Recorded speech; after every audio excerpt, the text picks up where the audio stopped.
Good afternoon, 10th class. We are on our chapter number 4 of economics, globalization and the Indian economy. So we have already started the chapter और हमने initially ये कर लिया था कि what is globalization, how it is interconnecting the world, and actually interconnection of the countries and the economies of the world is called globalization.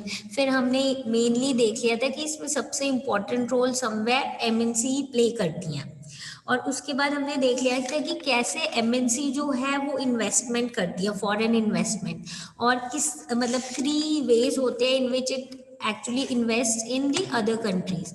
तो हमने जो 3 तरीके देखे थे उसमें से फर्स्ट अपना यही था कि वो पार्टनरशिप करते हैं, सेकंड था अपना कि वो क्या करते हैं कि कोई कंपनी जो है एग्जिस्टिंग कंपनी, लोकल कंपनी, उसको खरीद लेते हैं, और थर्ड हमने किया था कि वो क्या करते हैं, they actually give the work to local producers, फिर उनसे सामान खरीद के उसमें टैग लगा देते हैं, है ना। And this is how everything goes. So MNCs have actually now become a very very important part of our life. So as this is a box that is given, and this is a kind of example that they are showing us how MNCs has become so important and how important they become initially. पहले set कैसे होती है, फिर कितनी important हो जाती है. For example जो फोर्ड मोटर्स है, एक अमेरिकन कंपनी है ना, one of the world's largest automobile manufacturers है, with production spread to over 26 countries of the world. ठीक है. एंड ये जो है इंडिया में आई थी 1995 में, and they spent actually ₹1700 crores to set up a large plant near Chennai. And this was done in collaboration with obviously Mahindra and Mahindra, जो कि एक मेजर इंडियन मैन्युफैक्चरर हैं. किस चीज़ के, तब तक वो जीप्स एंड ट्रक्स ही करते थे, ठीक है. But by the year 2017 Ford Motors जो है वो selling 88,000 cars in Indian markets, while 181,000 cars were exported from India to South Africa, Mexico, Brazil and US. This company now wants to develop Ford India as a component supplying base for its other plants across the globe. यानी जो उसके main components है उसको supply करने का centre बनाना चाहती है India को.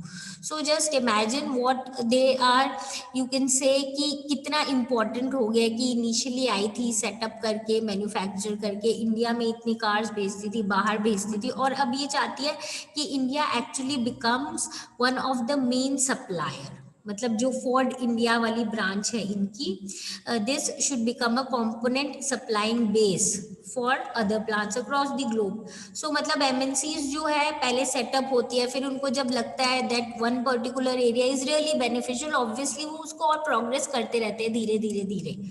सो बाय दिस वी अंडरस्टैंड कि एमएनसीज कैसे आती हैं और फॉरेन इन्वेस्टमेंट क्या होता है, how does all of these things go, मतलब गो ऑन, और कैसे आगे जाके नेक्स्ट स्टेप पे आते हैं. तो आगे इससे जो अपना नेक्स्ट टॉपिक है दैट इज ऑब्वियसली रिलेटेड, वो है foreign trade and integration of markets. Okay, यानी कि फॉरेन से जो भी है, मतलब outside your own country whatever trade you are doing, ठीक है, उससे रिलेटेड है.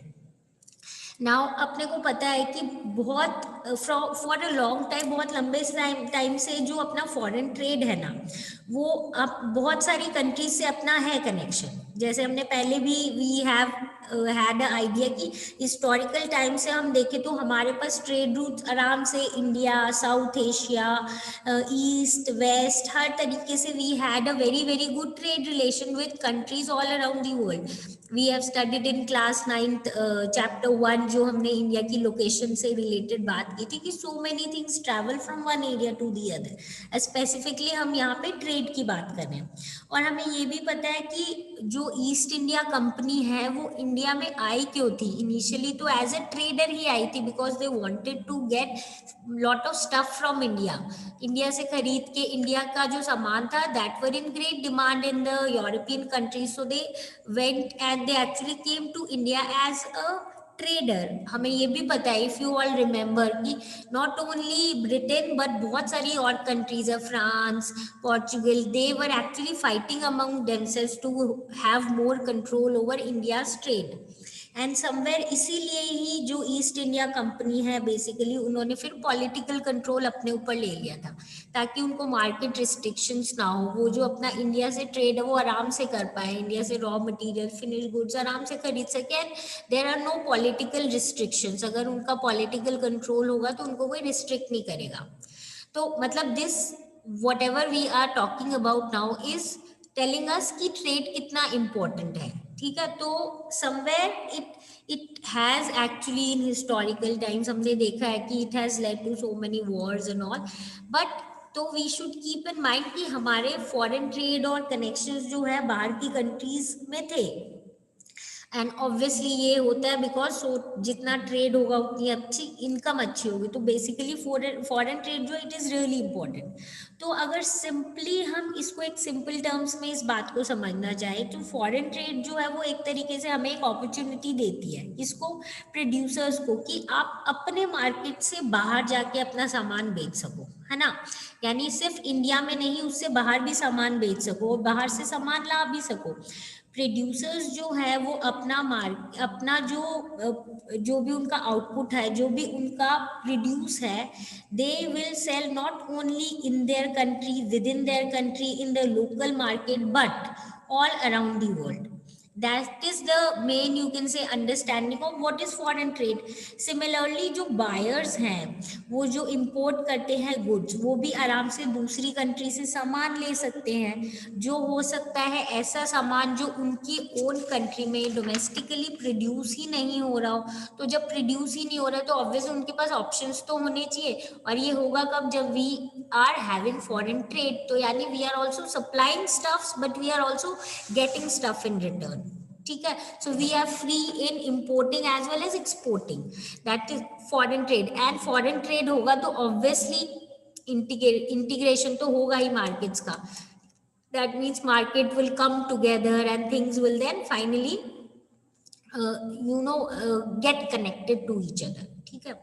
सो अगर हम देखें, अगर हम इन जनरल इसी चीज़ को देखें, तो जैसे जैसे ट्रेड, गुड्स, ये सारी चीज़ें जो ट्रैवल हो रही है एक मार्केट से दूसरी जगह, तो क्या हो रहा है, बहुत सारी चीज़ें होती है। पहली चीज़ तो लोगों के पास गुड्स के लिए चॉइस ज़्यादा है ना, कि obviously if I am going to buy a particular product, अगर वो सिर्फ इंडिया वाला ही प्रोडक्शन, इंडिया वाली ही चीज़ थी, तो मेरे पास बहुत कम वैरायटी होगी।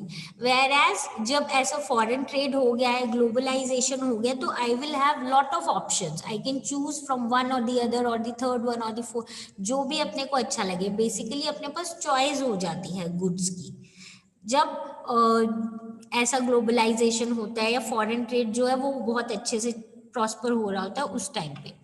Price of similar goods in two markets tend to become equal. What do I mean by this, suppose same goods हैं, ठीक है, तो सपोज किसी और जगह से भी प्रोड्यूस होके आया, तो उनका प्राइस क्या होगा, कंपैरेटिवली सेम होगा। क्यों होगा, बिकॉज अगर सेम चीज़ है, एक चीज़ कंपैरेटिवली एक्सपेंसिव मिल रही है और एक चीप मिल रही है, तो what will I buy, obviously अगर सेम क्वालिटी है, सेम चीज़ है, तो I will go for the one in which I have to spend less, तो वो वाली चीज़ है, ठीक है। इसके अलावा ये भी है कि जो प्रोड्यूसर्स है दो कंट्रीज में, उनको एक दूसरे से compete करना पड़ता है थाउजेंड्स ऑफ माइल्स। मतलब एक अमेरिकन मतलब कंपनी है जो गारमेंट्स की है और एक इंडियन कंपनी है, दोनों की सपोज कपड़ों की क्वालिटी बहुत अच्छी है ऑलमोस्ट, और बहुत वेल नोन ब्रांड्स भी हैं, तो इतनी दूर बैठ के भी उनको compete करना पड़ा, उनको ध्यान रखना पड़ेगा कि हमारी क्वालिटी खराब ना हो, हमारा जो डिजाइनिंग है वो भी अच्छा हो, नहीं तो क्या होगा, ऑब्वियसली जो कंज्यूमर है वो दूसरे वाले का जो गारमेंट्स है वो खरीद लेगा। सो दैट मीन्स कंपटीशन है समवेयर। इसमें we should keep in mind कि क्वालिटी इंप्रूव करेंगे वो लोग, क्योंकि क्या सोचेंगे, हमारी क्वालिटी अगर खराब हुई तो लोग दूसरा वाला प्रोडक्ट खरीद लेंगे। तो क्वालिटी भी मेंटेन हो रही है, लोगों के पास चॉइस भी हो रही है, प्राइसेस जो हैं वो भी समवॉट सिमिलर गुड्स के सिमिलर हैं, तो इससे इसलिए हम बोल सकते हैं कि फॉरेन ट्रेड जो है उसने समवेयर कनेक्ट कर लिया है सारे markets all around the world and और integration of markets in different countries, यानी it has resulted in connecting the markets and also bringing together the markets, उनका इंटीग्रेशन जैसे हो रहा है बाय दिस, ठीक है। सो इसका एक इसी चीज को समझाने के लिए they have given us one example. If we talk about the toys industries, तो हमें पता है कि एक एग्जाम्पल है, if you go to market and you ask for a toy, maximum chances are there कि वो आपको चाइनीज प्रोडक्ट ही देंगे, चाइनीज टॉयज ही देंगे। अभी तो because of this current situation, ठीक है, make in India and buy in India things पे हम ज्यादा फोकस कर रहे हैं, but if we look beyond this, इससे पहले क्या हुआ था कि suddenly there was a kind of lot of incoming of the Chinese toys. क्यों? क्योंकि उनकी डिमांड इंडिया में वो एक्सेप्टेबल हो गई थी लोगों को। कैसे? चाइनीज मैन्युफैक्चरर्स जो हैं उन्होंने देखा कि टॉयज एक्सपोर्ट करें इंडिया पे तो अपने पास एक बहुत अच्छा चांस है, ठीक है, क्योंकि इंडिया में टॉयज जो वो कंपेरेटिवली हाई प्राइस में बिकते हैं। तो उन्होंने क्या किया, लार्ज स्केल पे मास में टॉयज बनाए, प्लास्टिक टॉयज, और इंडिया में उन्होंने भेजना शुरू कर दिया। अब इंडिया के जो बायर्स हैं उनके पास ऑप्शन है, ठीक है। अभी तो I am talking about make in India and this, but उससे पहले सोचो, if you go to buy a toy, या suppose you are going to buy, suppose एक गैजेट भी आप खरीदने जा रहे हो इन सब मार्केट, यहाँ पे हम टॉयज की बात कर रहे हैं, तो भाई कोई कार या कोई ऐसी सपोज कोई टॉय आप खरीदने जा रहे हो एंड यू सी कि सिमिलर क्वालिटी की चीज है पर चाइनीज वाली आपको कंपेरेटिवली कम प्राइस में मिल रही है इंडियन वाले से, तो ऑब्वियसली एक जो नॉर्मल कंज्यूमर है वो क्या खरीदेगा, वो वही टॉय खरीदेगा जो उसको सस्ते दाम में मिल रहा है, अगर सेम ही चीज है। तो अब इतना ऑप्शन हो गया लोगों के पास, चीपर प्राइस और नई डिजाइन जो है वो चाइनीज टॉयज में थे, इसलिए चाइनीज टॉयज बहुत ज्यादा क्या हो गए, पॉपुलर हो गई इंडियन मार्केट्स में। And just imagine with in a year 70 to 80% of the toy shops have replaced Indian toys with Chinese toys। यानी इमेजिन 70 to 80% जो टॉय शॉप्स है उनमें अब जहाँ पे पहले इंडियन टॉयज ज्यादा थे वहां पे अब क्या करने लग गए, वो लोग चाइनीज टॉयज ज्यादा रखने लग गए, क्योंकि toys are actually now cheaper in Indian market than earlier. क्योंकि ऑब्वियसली वो लोग जो है Chinese people produce in mass numbers में वो प्रोड्यूस करते हैं, तो ऑब्वियसली उनका कॉस्ट ऑफ प्रोडक्शन कम होता है, so they are able to sell it in comparatively less price, which is actually not the case in India. अब देखो हुआ क्या है यहाँ पे कि चाइनीज टॉयज इंडियन मार्केट में आ गए, इतना कॉम्पिटिशन बढ़ गया इंडियन और चाइनीज टॉयज में कि Chinese toys generally better in terms of you can say price and somewhere जिस हिसाब से अगर compare करें तो they are seen as better। Now Indian buyers जो है उनके पास ज्यादा चॉइस हो गई, टॉयज के लिए भी कम प्राइस में भी खरीद सकते हैं, तो चाइनीज टॉय का मार्केट बढ़ गया। चाइनीज बिजनेस जो है relating to the toy has really expanded. The opposite is true for Indian toy markets की बेचारे जो इंडियन टॉय मार्केट्स या इसके जो मैन्युफैक्चर वाले हैं उनको लॉसेस हो रहे हैं क्योंकि उनके टॉयज और कम बिक रहे हैं। तो अगर और कम बिक रहे हैं तो उनका कॉस्ट ऑफ प्रोडक्शन और बढ़ जाएगा, तो बढ़ेगा तो वो कैसे कम प्राइस में बेच सकेंगे, वो बेच ही नहीं सकेंगे। So that is what we need to understand here कि पूरा जो सिस्टम है वो ऐसे चलता है कि फॉरेन ट्रेड से हमें compete करने लायक हम होने चाहिए, तभी हम सरवाइव कर पाएंगे, अदरवाइज ऑब्वियसली सिचुएशन जो है थोड़ी प्रॉब्लमैटिक हो जाएगी, as we have seen in this example.